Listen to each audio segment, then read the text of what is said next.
Cricket only நேயர்களுக்கு வணக்கம். T20 squad India announce பண்ணதுல இருந்து எக்கச்சக்க டிபேட்ஸ், எக்கச்சக்க ஒப்பீனியன்ஸ், சிலர் பிஆர் அப்படின்னு சொல்ற ஒரு வேலைகளாக இருக்கலாம், இல்ல ஒரு நியாயம். சாரி ப்ரோ, ரோல் ஆயிடுச்சு.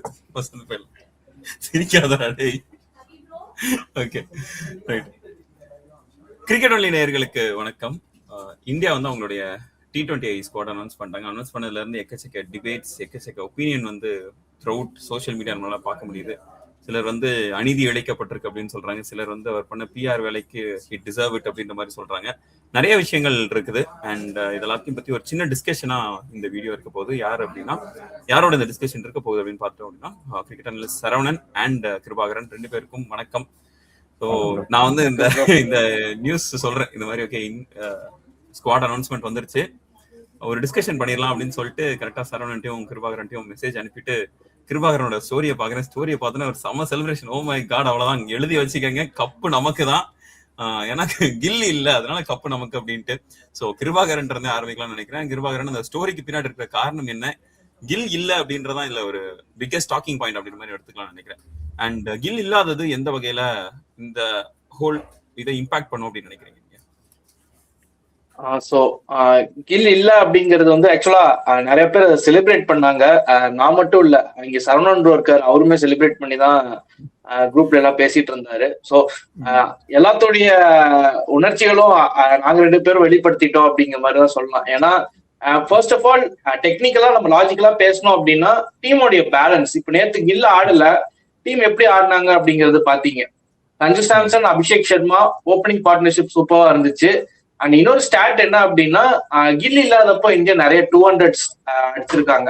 கில்லி இருக்கிறப்போ ரீசெண்ட் டைம்ஸ் கடந்த 10 டபுள்ஸ் 200 ரன்ஸ் T20ல கில்லி இருக்கப்போ வெறும் 3 முறை தான் அடிச்சிருக்காங்க. அது வந்து ஒன்னு எகெயின்ஸ்ட் ஸ்ரீலங்கா இந்த ஏஷியா கப்ல, ரீசெண்டா நடந்த ஏஷியா கப்ல, அண்ட் அதுக்கு முன்னாடி ஜிம்பாப்வேக்கு எகெயின்ஸ்ட் தான் ஒன்னு அடிச்சிருக்காங்கன்னு நினைக்கிறேன்.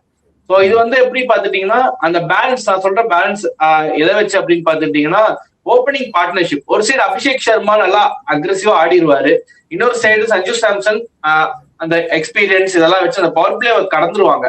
ஸோ அதுக்கப்புறம் திலக் வர்மா டீமுக்குள்ள வரும்போது அந்த மிடில் ஆர்டர்ஸே பாத்துட்டீங்க அப்படின்னா, இப்போ அதுக்கு முன்னாடி கில் இருந்தப்போ சஞ்சு சாம்சனை தூக்கி மிடில் ஆர்டர்ல ஆட வைக்கிறது, and positions Suryakumar Yadav sometime number 3ல வருவாரு, தூபே மேல வருவாரு, சம்டைம் தூபே கீழே வருவாரு, Tilak Varma down the order number 5, 6 போவாரு. இந்த மாதிரியான பிரச்சனைகள் இருந்துட்டே இருந்துச்சு. இப்ப இந்த ஸ்குவாட் ஆக்சுவலா அந்த செலிப்ரேஷனுக்கு மெயின் ரீசன் என்னன்னா, இந்த ஸ்குவாட் கரெக்டா செட் ஆயிருக்கு. சஞ்சு சாம்சன், அபிஷேக் சர்மா ஓபன் பண்ண போறாரு, அண்ட் பேக்கப்ல இஷான் கிஷன் ஒரு உள்ள எடுத்துட்டு வந்திருக்காங்க. ஸோ ஒரு விக்கெட் கீப்பருக்கு லைக் டு லைக் ரீப்ளேஸ்மெண்ட் மாதிரி இப்போ டீம் எதுவுமே டிஸ்டர்ப் ஆகாது. இப்போ கீழே ஒரு டவுன் த ஆர்டர்ல ஒரு பினிஷர் விக்கெட் கீப்பர் நம்ம தேடணும் அப்படின்னா, ஒரு விக்கெட் கீப்பர் பொசிஷன் ஆட வைக்கணும் அப்படிங்கிறதுக்கு வேண்டி ஒரு ஆல்ரவுண்டரையோ இல்ல வேற ஏதோ ஒரு பொசிஷன் ஒரு பினிஷரையோ நம்ம வெளியெடுத்து உட்கார வைக்க வேண்டிய நிலைமை வரும். சோ இந்த இடத்துல பாத்துட்டீங்கன்னா சஞ்சு சாம்சன் ஒருவேளை ஆடல அப்படின்னா இஷான் கிஷன் அதுக்கு மேல ஆட்டோமேட்டிக்கா ஒரு இன்ஜுரி கன்சர்ன் அப்படி ஏதாச்சும் வந்துச்சுன்னா இஷான் கிஷன் ஆட்டோமேட்டிக்கா உள்ள வருவாரு, இந்த ஓப்பனிங் ஸ்பாட்லயே ரீப்ளேஸ் பண்ணுவாரு அப்படிங்கிறது அந்த ஒரு பேலன்ஸ் கொடுக்குது.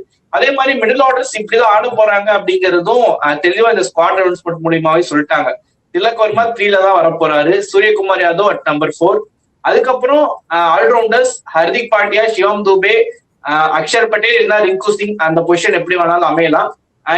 இந்த டீம் வந்து பெர்ஃபெக்டா நம்ம எப்படி எதிர்பார்த்தோமோ, எப்படி இருக்கணும், கில் வர்றதுக்கு முன்னாடி இந்த டீம் எப்படி இருந்துச்சோ அந்த மாதிரிதான் செட் ஆயிருக்கு. ஸோ எல்லாருமே எக்ஸ்பெக்ட் பண்ண ஒரு ஸ்குவாட் அப்படின்னே சொல்லலாம் இந்த ஸ்குவாடை பொறுத்த வரைக்கும். ஸோ அதனாலதான் இந்த எல்லாத்துக்கும் இந்த ஒரு செலிப்ரேஷன், எல்லாத்துக்குமே இந்த ஒரு ஹாப்பினஸ் அப்படிங்கிறது ஏஷியா கப் முன்னாடி இந்தியன் டீம் எப்படி செட் ஆயிருந்துச்சோ கரெக்டா பெர்ஃபெக்டா வந்து அமைஞ்சிருக்கு அப்படின்னு சொல்லலாம். இன்னொரு விஷயம் என்ன அப்படின்னா, இப்போ கில்ல வந்து இப்போ இந்த பிஆர் இந்த மாதிரியான விஷயங்கள்லாம் நம்ம பேசிட்டு வந்துட்டு இருந்தோம்.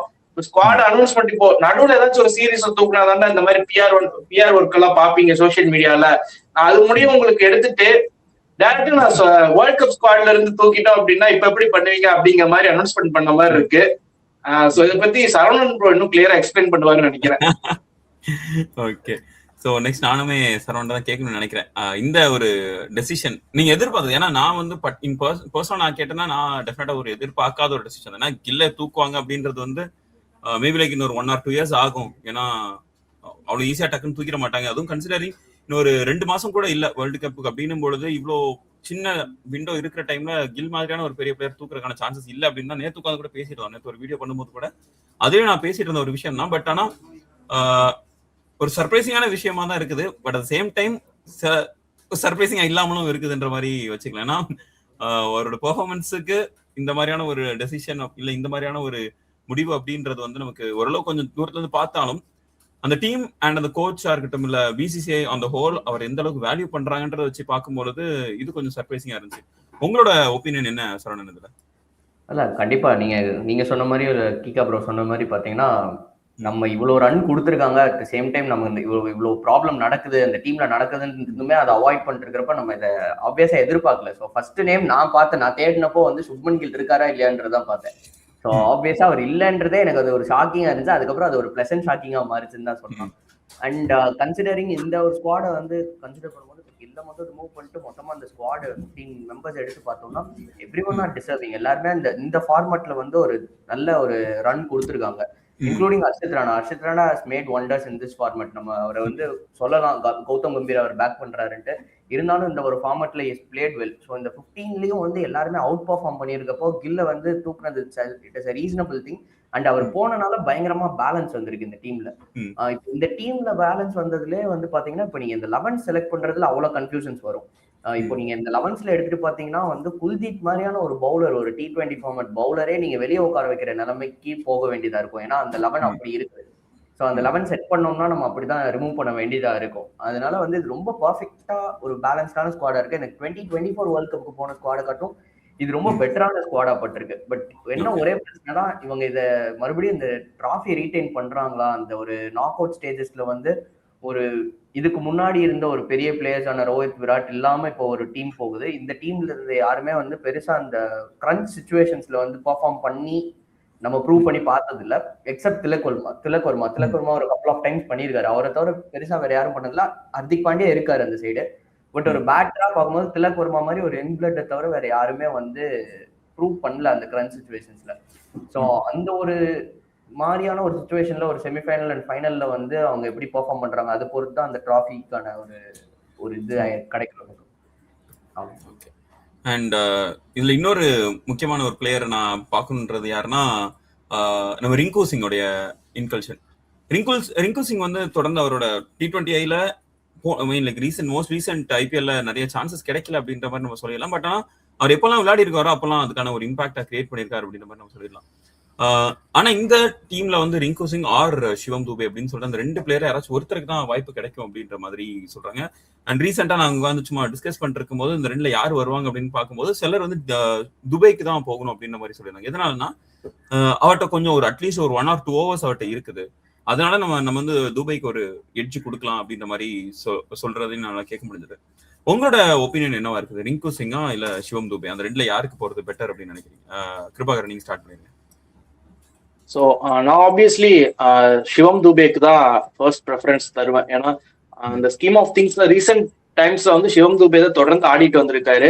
அண்ட் அவருடைய ஒர்க்கை பர்ஃபெக்டா பண்ற மாதிரி நான் ஃபீல் பண்றேன். 2024ல கூட அவர் ஆடின ஒரு 2-3 மேட்சஸ் அவர் ஆடின அந்த நாக்ஸ் வந்து இந்தியாவுக்கு ரொம்பவே யூஸ்ஃபுல்லா இருந்துச்சு, இன்க்ளூடிங் த ஃபைனல்ஸ்ல அவரு சில ரன்ஸ் அடிச்சு கொடுத்ததால இந்தியா அந்த ஒரு காம்படேட்டிவ் டோட்டல் எபோவ் பார் இந்த 170 செட் பண்ண முடிஞ்சிச்சு. ஸோ அவர் வந்து ஒரு மினி ஹர்திக் பாண்டியா அப்படின்னு சொல்லலாம். ஹர்திக் பாண்டியா வந்து ஒரு பெரிய கிளச்சு. இவர் வந்து தேவைப்படும் போது இந்த கிளச் இன்னிங்ஸ் ஆடி கொடுத்துட்டு போயிருவாரு. ஈவன் வித் பேட் பவுலிங்கா இருக்கட்டும், நம்ம வந்து ரொம்பவே அண்டர் ரேட்டட் பண்ணி வச்சிருப்போம் சிவம் துபேயோட பவுலிங்க. ஆக்சுவலா அவர் வந்து 1-2 overs போடக்கூடிய ஒரு கெப்பாசிட்டி இருக்க பவுலர் தான் நீங்க மென்ஷன் பண்ண மாதிரி. ஸோ அவர்கிட்ட இருந்து இப்போ அவரு and Hardik Pandya 2 medium pace allrounders top 7ல வராங்க. அப்படிங்கும் போது இந்தியன் கண்டிஷன்ஸ்ல ஸ்பின் ஃப்ரெண்ட்லி கண்டிஷன்ஸ், இப்போ நீங்க ஆஸ்திரேலியா கூட சென்னையில ஆட போறீங்க அப்படிங்கும் போது, இல்ல வேற ஏதோ ஸ்பின் ட்ராக்ஸ்ல ஆடுவீங்க அப்படிங்கும் போது நீங்க 3 ஸ்பின்னரோட போலாம். ஒருத்தர் அக்ஷர் பட்டேலா இருப்பாரு, இன்னொருத்தர் எய்தர் வாஷிங்டன், வருண் சக்கரவர்த்தி, குல்தீப் யாதவ், 3 பேர்ல யாரோ 2 பேர் இருக்க போறாங்க. ஸோ 3 ஸ்பின்னரோட போகும்போது உங்களுக்கு ஸ்குவாட்ல ஆட்டோமேட்டிக்கா 2 ஃபாஸ்ட் பவுலர் தான் இருப்பாங்க. ஸோ அப்படி இருக்கும்போது தேர்ட் பேசரா ஹர்திக் பாண்டியா, இன்கேஸ் தேவைப்பட்ட சிவம் துபே, இந்த மாதிரி நம்ம எடுத்துட்டு போலாம். ஸோ அப்படிங்கிற ஒரு பேலன்ஸ்க்காக தான் சிவம் துபே. அண்ட் ரிங்கு சிங்குமே வந்து அந்த பொட்டன்ஷியல் இருக்கக்கூடிய ஒரு பிளேயர் தான். அவருமே எப்போ வந்தாலும் டீம்ல எப்ப டீமுக்கு தேவைப்படுதோ அந்த மாதிரியான ரன்ஸ் அடிச்சு கொடுத்துருப்பாரு. பட் இந்த ஒரு ஆல்ரவுண்டர் அப்படிங்கிற வகையில பார்க்கும்போது உங்களுக்கு சிவம் துபே நம்பர் 5ல தான் கண்டிப்பா வரப்போறாரு. ஸோ இன்னொரு விஷயம் என்னன்னா நம்பர் 5ல வரும்போது இந்த மிடில் ஓவர்ஸ்ல தான் வருவாரு, ஸ்பின்னர் ஒரு சூப்பராகவே ஆடுவாரு. ஸோ அப்படிங்கும்போது நம்பர் 5க்கு அவரு தான் பெர்ஃபெக்டா இருப்பாரு. மத்தபடி பாத்துட்டீங்கன்னா ஒருவேளை இவருக்கு பல ரிங்கு சிங் எடுத்துட்டு வந்தோம் அப்படின்னா அவர் நம்பர் 6லயோ நம்பர் 7லயோ ஆடக்கூடிய ஒரு பிளேயர் தான், ஒரு பினிஷர் ரோல் டெத் ஓவர்ஸ் ஆடக்கூடிய பிளேயர்ஸ் தான். அப்படி இருக்கும்போது அந்த இடத்துல ஹர்திக் பாண்டியா ஒருத்தர் இருக்காரு. ஸோ அந்த அப்படியெல்லாம் வச்சு கன்சிடர் பண்ணும்போது பேலன்ஸ் இதெல்லாம் வச்சு பார்க்கும்போது சிவம் துபே வந்து பெர்ஃபெக்டா இருப்பாரு அப்படிங்கிற மாதிரி தோணுது. இன்ஃபேக்ட் ஒரு 2 மேட்சஸ் இன்கேஸ் இப்போ நம்ம ஏதாச்சும் ஒரு weaker opponents lower rank teams கூட ஆடுவோம் அப்படிங்கும்போது கன்சிடர் பண்ணலாம். இல்லைன்னா கண்டிஷன்ஸ் பிச் கண்டிஷன்ஸ் இதெல்லாம் பேஸ் பண்ணி ஒரு 2 மேட்ச் சான்ஸ் கிடைக்கும் அப்படிங்கிற மாதிரி நான் எக்ஸ்பெக்ட் பண்றேன். நிறைய மேட்சஸ் ஆடுறாங்க லீக் ஸ்டேஜஸ் அண்ட் அதை தாண்டி சூப்பர் 8 அதுக்கப்புறம் தான் நாக் அவுட்ஸ் வருது. ஸோ மேட்சஸ் ஒரு 7-8 மேட்சஸ் இருக்கும் அப்படிங்கிற பட்சத்துல ஒரு 2 மேட்சஸ் ரிங்குக்கு போறதுக்கான வாய்ப்பு இருக்கு. ஸோ அதுலயுமே அவர் ப்ரூவ் பண்ணிடுவாரு அப்படின்னு நம்புறேன். அண்ட் இதுல உங்களோட கருத்து என்ன சரவணன், ரிங்கு ஆர் தூபே அப்படின்றதுல? சேம் திங் தான், தூபே தான் மெயின் ரீசன். வந்து இப்போ அவர் இந்த 2 டைமென்ஷன் கொடுக்குறாருன்றதை தாண்டி வந்து இவ்வளவு நாள் அந்த இது லைன் அப்ல இருந்திருக்காரு, அந்த மிக்ஸ்அப்ல இருக்காருன்றப்போ அந்த ஒரு டெம்பர்மெண்ட் இருக்கும். அட் த சேம் டைம் வந்து இப்போ ரீசெண்டா 1 or 2 overs பவுல் பண்றாரு, அவரே இப்போ பண்றாருன்றது அது ஒரு நியூ டைமென்ஷன். ஒரு 7th bowler 6th 7th bowler அவர் வராருன்றது ஒரு அடிஷனல் அட்வான்டேஜ் தான். அண்ட் ஆல்சோ அந்த 5ல இறங்குறப்போ வந்து ஒரு கிரன்ச் ஒரு சும்மா ஒரு 2 ஓவர் நின்றுட்டு அவர் ஒரு இம்பாக்ட் கொடுத்துட்டு போனார்னா கூட போதும். அதுல ஒரு ஓவர் ஸ்பின்னர் வராங்க, அந்த ஸ்பின்னர் ஒரு பேஷ் பண்றாரு, இல்ல இப்போ பவுன்சர்ஸ் கூட நல்லாவே பிளே பண்றாரு. ஸோ அப்படி இருக்கும்போது ஒரு ரீசனபிளா ஒரு ரன் ஒரு 20+ ரன்ஸ் வந்து அவர் குவிக் டைம்ல அடிச்சு கொடுத்தாருன்னா அதுதான் அந்த மிடில் ஓவர்ஸ்ல நமக்கு தேவை. அந்த மாதிரி சிச்சுவேஷன்ல இருக்கப்போ அவர் அதுக்கு பெட்டரா இருக்காரு. வென் கம்பேரிங் ரிங்கு வந்து ஒரு ஃபினிஷர் ரோல்ல மட்டும் இருக்கிறப்போ அது நமக்கு தேவைப்படுற சிச்சுவேஷன்ஸ் இருக்காது. So at the same time வந்து நமக்கு ஸ்பின்னரா பாத்தீங்கன்னா எப்படியும் வைஸ் கேப்டன் ஆகுறதுனால அக்ஷர் பட்டேல் உள்ள இருப்பாரு. ஸோ அதுக்கு அடுத்து வந்து வருண் சக்கரவர்த்தி இருப்பாங்க. ஸோ இவங்க 2 பேர் இருக்கிறப்போ ஒரு மிடில் ஓவர்ஸ்ல ஒரு 2 ஓவர் வந்து போடணும். சப்போஸ் இவங்க இதுல யாராவது ஒரு ஆள் அடி வாங்கிட்டாங்கன்னா ஒரு அடுத்த பேக்கப் பவுலர் போகணுன்றப்போ சிவம் துபே ரொம்ப ஹெல்ப்ஃபுல்லா இருப்பாரு. ஓகே. அண்ட் மேபி லைக் எனக்கு நான் மட்டும் தான் அதுல ஒரு தனியா நிக்கிறேன்னு நினைக்கிறேன். ஏன்னா நான் வந்து ரிங்கு சிங் பர்சனலா எடுத்துக்கலாம் அப்படின்னு மாதிரி என்னோட ஒப்பீனியனா இருக்கும். சிவம் துபே ஆஃப்கோர்ஸ் ஏன்னா இன்னட் 5 அப்படின்னா சிவம் துபே டெஃபினட்டா ஒரு பெட்டரான சாய்ஸா இருப்பாரு. But I feel like Akshar Patel in at 5 மாதிரி கொஞ்சம் அனுப்பிட்டு அதுக்கப்புறம் பின்னாடி ரிங்கு சிங் ஒரு இன்னொரு ஒரு ஃபுல் ஆன் ஒரு பெல்டரா எடுத்து கொண்டு வரலாமா அப்படின்றது என்னோட ஒப்பீனியனா இருந்தது. பட் மேபி லைக் ஆஃப்கோர்ஸ் எனக்கு 2ல யார் வந்தாலும் ஓகே தான் end of the day. So அடுத்தது என்னன்னா நம்ம இஷான் கிஷனோட ரோலை பத்தி பேசலாம்னு நினைக்கிறேன். இஷான் கிஷன் நம்ம கிருபாகரன் முன்னாடி மென்ஷன் பண்ண மாதிரி ஸ்டார்ட் பண்றது டெஃபினட்டா ரொம்ப ஒரு கஷ்டம். ஏன்னா அவங்களுக்கு அபிஷேக் சர்மா அண்ட் சஞ்சு சாம்சன், அதுக்கப்புறம் 1 downல திலக் வர்மா வந்து அவ்வளோ நெயில் ஆன், அந்த இடத்த கண்டிப்பா யாராலையும் பிடிக்க முடியாது அப்படின்ற ஒரு இடமும் வந்துருச்சு. அண்ட் நம்பர் 4 அப்படின்றது வந்து சூரியகுமார் யாதவ் அப்படின்னு வந்ததுக்கு அப்புறமும் இந்த டாப் 4 வந்து more or less confirm through tournament இவங்க தான் ஆட போறாங்க. அன்லெஸ் அண்ட் அன்டில் ஏதோ ஒரு இன்ஜுரியோ இல்லை சம்திங் ஏதோ ஒரு டிப் இன் ஃபார்ம் அப்படின்ற வரலன்னா இந்த 4 பேர் தான் டாப் 4 இருக்க போறாங்க. அப்படிங்கும்போது இஷான் கிஷனுக்கு சான்ஸ் கிடைக்குமா கிடைக்காதா அப்படின்ற ஒரு கேள்வி இருக்குது. கிருபாகரன் உங்களோட ஒப்பீனியன் என்ன இருக்கு? ஸோ இப்போதைக்கு இந்த டீம் எடுத்து பார்க்கும்போது சரோப்ரம் முன்னாடியே மென்ஷன் பண்ண மாதிரி இந்த 15 மெம்பர் ஸ்குவாட்ல 15 பேருமே டிசர்வ் டு பிளே இந்த பிளேயிங் 11 தான். ஸோ அது வந்து ஒரு சிலர் அன்பார்ச்சுனேட்லி பேக்கப்ஸா இருப்பாங்க. அதுல இஷான் கிஷனும் ஒண்ணு.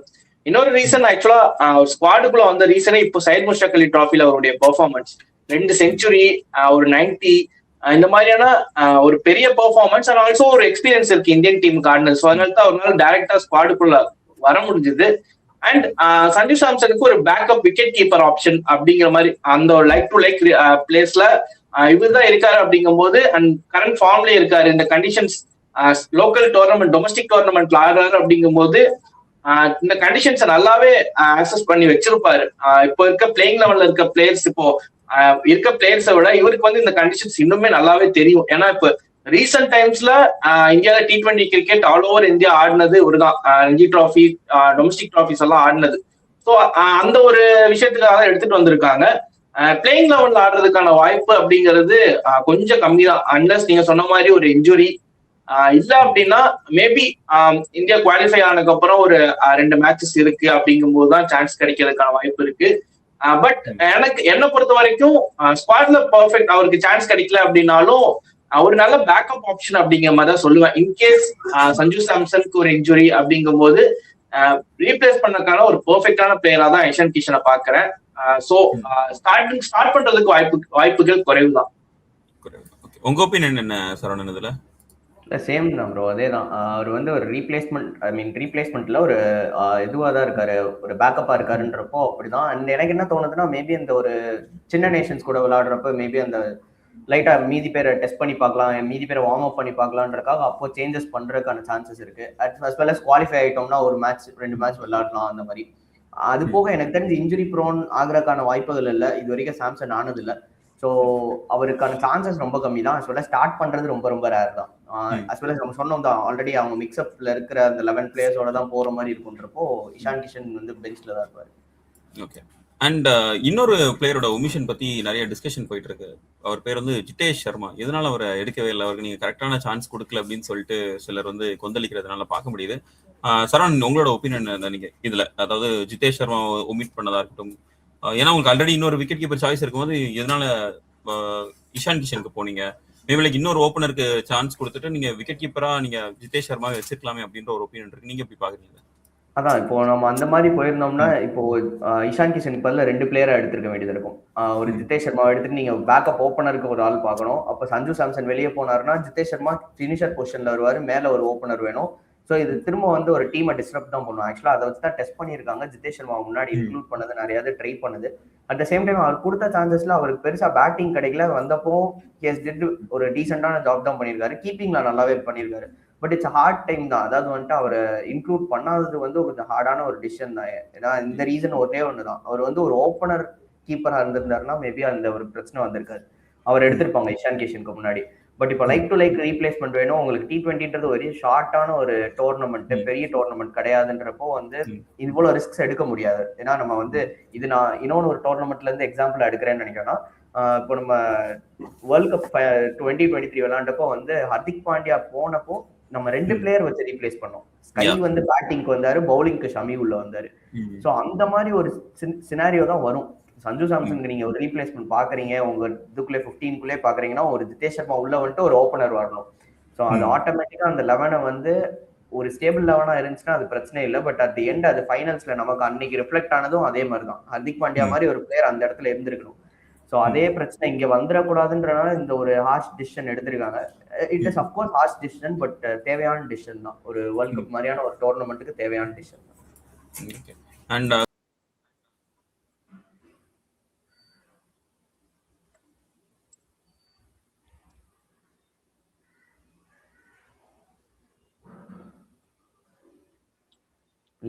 கட் ஆயிடுச்சு.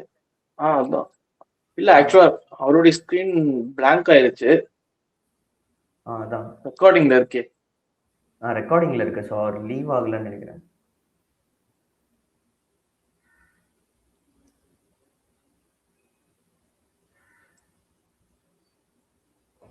இல்ல ப்ரோ, இருக்காருன்னு நினைக்கிறேன். ஸ்கிரீன் மட்டும் பிளாங்க் ஆயிருக்கு. ஓகே.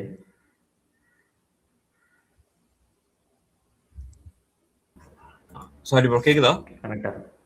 Okay, right. கேக்குதா? அப்படி போயிடலாம். போயிடலாம். அண்ட் கிருபாகரன், இல்ல உங்ககிட்ட நான் கேட்கணும்னு நினைக்கிற கொஸ்டின் என்ன அப்படின்னா, இந்தியாவுடைய பவுலிங் எந்த மாதிரி அவங்க ஷேப் பண்ணுவாங்கன்னு நினைக்கிறீங்க? எத்தனை பேசர்ஸ் எந்த மாதிரி இருக்கிறது ஐடியலா இருக்கும், அண்ட் ஸ்பின்னர்ஸ் எப்படி இருக்கிறது ஐடியலா இருக்கும்னு நினைக்கிறீங்க? அதுல அதுல என்ன மாதிரியான ஃபார்முலா அவங்க யூஸ் பண்ணுவாங்கன்னு பாக்குறீங்க நீங்க? ஸோ ஃபர்ஸ்ட் வந்து பேசர்ஸ் 2 பேசர்ஸ் கண்டிப்பா இருப்பாங்க, பும்ரா அண்ட் ஹர்ஷ்தீப். இதுக்கப்புறம் ஒரு ஸ்பின்னர் கன்ஃபார்மா யார் இருப்பாருன்னா வருண் சக்கரவர்த்தி இருப்பாரு. இன்னொரு ஸ்பின் ஆப்ஷன் அந்த இடத்துல, இன்னொரு ஸ்பின் அந்த 4th பவுலிங் ஆப்ஷன் அப்படிங்கிற இடத்துலதான் கண்டிஷன்ஸ்க்கு தகுந்த மாதிரி மாறும். ஒருவேளை அந்த இடத்துல இப்போ இந்த 2 பேசர்ஸ் ஆடிட்டாங்க அப்படின்னா 3rd பேசரா ஹர்திக் பாண்டியா இருப்பாரு. ஸோ ஹர்திக், சிவம் துபே அவங்க அப்படி இருப்பாங்க. அக்ஷர் இல்லைன்னா வாஷிங்டன் சுந்தர், இவங்களுக்கு நடுவில் அந்த நம்பர் 7 பொசிஷனுக்கு ஒரு போட்டி இருக்கும். அதே மாதிரி ஒருவேளை 3 ஸ்பின்னரோட போகணும் அப்படின்னா வருண் சக்கரவர்த்தி கன்ஃபார்ம் ஆடுவாரு. மிச்சம் இருக்க 3 ஸ்பின்னர்ல 2 பேர் வருவாங்க. ஒருவேளை பேசர்ஸ் 3 பேசர்ஸோட ஃப்ரண்ட்லைன் பேசர்ஸோட ஆடணும் அப்படின்னா இந்த வருண் சக்கரவர்த்தியோட சேர்ந்து ஏதோ ஒரு பேட்டிங் ஆல்ரவுண்டர், அதாவது bowling allrounder Akshar or Washi இந்த மாதிரி நம்பர் 7ல வருவாங்க. ஸோ பொசிஷன்ஸ் அப்படிங்கிறது கன்ஃபார்மா ஆடக்கூடிய பவுலர்ஸ் அப்படிங்கிறது 3 பேர் தான். வருண் சக்கரவர்த்தி, பும்ரா அண்ட் ஹர்ஷ்தீப். மற்ற பிளேயர்ஸ் எல்லாமே பார்த்துட்டீங்கன்னா மாறி மாறி தான் வருவாங்க ஸ்குவாட்ல. இந்த கண்டிஷன்ஸ் இப்போ சென்னைக்கு வந்தாங்கன்னா 3 ஸ்பின்னர்ஸ், வாஷி ஆடுவாரு, மேபி அக்ஷர், 2 ஆல்ரவுண்டர்ஸ் நம்பர் 8 வரைக்கும் பேட்டிங் எடுத்துட்டு கூட போகலாம். சம்டைம்ஸ் ஒரு சில கண்டிஷன்ஸ்ல நம்பர் 7 வரைக்கும் batting either Axar or washi ஆடிட்டு 8ல இருந்தே ஃபுல்லா பவுலர்ஸ் போகலாம். ஸோ இந்த மாதிரி சேஞ்ச் ஆகிறதுக்கான வாய்ப்புகள் தான் இருக்கு. இப்போதைக்கு 3 பவுலர்ஸ் தான் நம்ம லைனப்ல ஷோர்ட் ஷார்ட்டா அந்த எல்லா மேட்சஸ்மே ஆடுவாங்க அப்படின்னு சொல்ல முடியும். ஓகே. அண்ட் இதே இதுல உங்களோட ஒப்பீனியன் என்ன சரவணன்? இதுல அவர் சொன்ன மாதிரி அதுல ஒரு பாயிண்ட் மட்டும் ஆட் பண்ணணும்னு நினைக்கிறேன். ஏன்னா இப்போ வைஸ் கேப்டனா அக்ஷர் பட்டேல் இருக்காரு. ப்ராபப்ளி அவர் வந்து அந்த பிளேயிங் லெவல்ல இருந்து எடுக்கிறதுக்கான வாய்ப்புகள் இருக்காது. ஸோ அதனாலதான் கில்லுமே பிளேஸ்ல இருந்தாரு. ஸோ அப்படி பாக்குறப்போ வந்துட்டு நம்ம இங்க 3வது ஒரு பவுலரா வந்து அக்ஷர் வந்துருவாரு. அதுக்கடுத்து வருண் சக்கரவர்த்தி. ஸோ இந்த 4 பேர் வந்துட்டாங்க. ஸோ 2 ஸ்பின்னர் 2 ஃபாஸ்ட் பவுலர் வந்துடும். ஸோ பேஸ்ட் அந்த கண்டிஷன்ஸ் பொறுத்து வந்து நீங்க குல்தீப் ஆர் வாஷிங்டன் அந்த மிக்ஸ்அப் வரும். எனக்கு தெரிஞ்சு Kuldeep will get a little bit of edge. Batting நல்ல பவர் இருக்கு. அக்ஷர் கீழே வராருன்றப்போ அக்ஷர் வரைக்கும் இருக்குன்றதுனால ஒரு குல்தீப்கான ஒரு பாசிபிலிட்டிஸ் இருக்கு. ஸோ கீழே 4 பிளேயர் வந்து பவுலிங் மட்டும் பியூரா பவுலர்ஸ் மட்டும் இருந்தா போதும் அப்படின்றது அந்த ஒரு சின்ன எட்ஜ் தான். இன்னொன்று வாஷிங்டன் கிட்ட வந்து இப்போ ஓகே ஒரு மீடியமான ஒரு பெர்ஃபார்மன்ஸ் இருந்திருக்கு. பட் ஸ்டில் வந்து ஒரு குல்தீப் கிட்ட வந்து ஒரு நல்ல ஒரு பெர்ஃபார்மன்ஸ் இருந்திருக்கு. நீங்க அவர்கிட்ட கொடுத்தீங்கன்னா அவர் அடி வாங்கினாலும் ஒரு 2 விக்கெட்ஸ் எடுத்து கொடுக்குற மாதிரி ஒரு விக்கெட் பேங்க் மாதிரி தான் இருக்காரு. ஸோ அதனால ஆப்வியஸா தேர்ட் ஸ்பின்னர் வேணுங்கிற டைம்ல அவர் தான் இருப்பாரு. ஏன்னா வருண் சக்கரவர்த்தி உங்களால எடுக்க முடியாது. ஒரு T20ல ஃபர்ஸ்ட் ரேங்கிங்ல இருக்கிற ஒரு பவுலர். ஸோ அவரை எடுக்கவே முடியாது கண்டிப்பா அந்த டீம் விட்டு. ஸோ இந்த 3 obvious choices along with Akshar Patel கண்டிப்பா இருக்கும். அலாங் வித் தட் அதுல 5th பவுலரா யார் எடுத்துட்டு போவாங்க, குல்தீப்பா வாஷிங்டன் வேணுமா பேட்டிங்க்கு, அந்த மாதிரி தான் டிஃபரன்சஸ் மேக் பண்ணும். அண்ட் பேசர் வேணும்னா அந்த டைம் ஹர்ஷித் ராணா உள்ள வரதுக்கான சான்சஸ் இருக்கு. ஓகே. 2 பேர் இப்போ 5th பவுலர் அப்படின்றது இந்த டீமுக்கு அவசியம் தானே? ஏன்னா இப்போ உங்களுக்கு ஹர்ஷ்தீப் அண்ட் பும்ரா இருக்காங்க. அண்ட் அது போக அஃப்கோர்ஸ் நம்ம சொன்ன மற்ற 2 ஸ்பின்னர்ஸ் யார் அக்ஷர் அண்ட் வருண் சக்கரவர்த்தி இருக்காங்க அப்படின் போது 5th இப்போ 3rd பேசரா நமக்கு ஹர்திக் இருக்கிறாரு. அது போக பார்ட் டைமா நம்ம ஒரு சின்ன ஸ்பின் போட்டுக்கலாம் அப்படின்னா மேல அபிஷேக் சர்மா இருக்கிறாரு. அண்ட் திலக் வர்மா கூட பவுல் பண்ணக்கூடிய ஒரு பிளேயரா தான் இருக்கிறாரு. அப்படின்னும் போது இப்போ ஒரு 3வது ஸ்பின்னராவோ இல்ல ஒரு 5வது ஒரு 3வது பேசராவோ நமக்கு ஒரு பியூர் பவுலர் தேவைப்படுவாருன்னு நினைக்கிறீங்களா சரவணன்? நீங்க சொல்லிருக்கீங்க. இல்ல அதான் நான் வந்து இப்போ 7 பேட்டர்ஸ் இருக்காங்கன்றப்போ அந்த ஆஸ்பெக்ட்ல தான் வந்து நான் 4 பவுலர்ஸோட நிப்பாட்டுறேன். அதனால வந்து இப்போ அதுல இருக்கிற மீதி ஆல்ரவுண்டர்ஸே அதை ஷேர் பண்ணி போட்டுருவாங்க. சம்டைம்ஸ் ஹர்திகால இப்போ லாஸ்ட் மேட்ச் அவரால் போட முடியல, லாஸ்ட் ஓவர் அவரால் போட முடியலன்ற மாதிரி சொன்னாங்க. அந்த மாதிரி ஒரு சுச்சுவேஷன்ஸ்ல ஒரு பார்ட் டைமர் கிட்ட போகலாம்.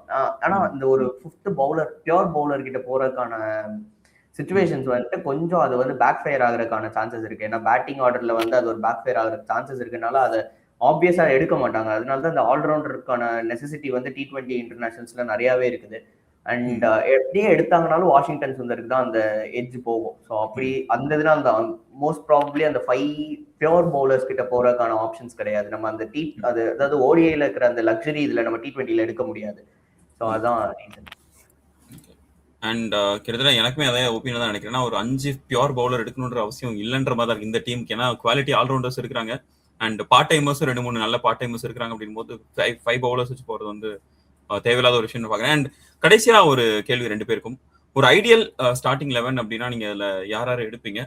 உங்களுக்கு ஓப்பனர்ஸா இருக்கட்டும் இல்ல மிடில் ஆர்டர் எந்த மாதிரி இருக்கும்? அண்ட் அது எந்த ஃபார்முலால நீங்க அப்ரோச் பண்ணுவீங்கன்னு தெரிஞ்சுக்கலாமா?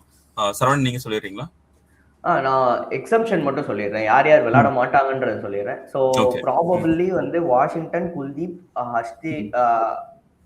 ஹர்ஷித் ராணா அண்ட் இஷான் கிஷன் விளையாட மாட்டாங்க. ஸோ மீதி இருக்கிற 11 அப்படியே விளையாடுவாங்க.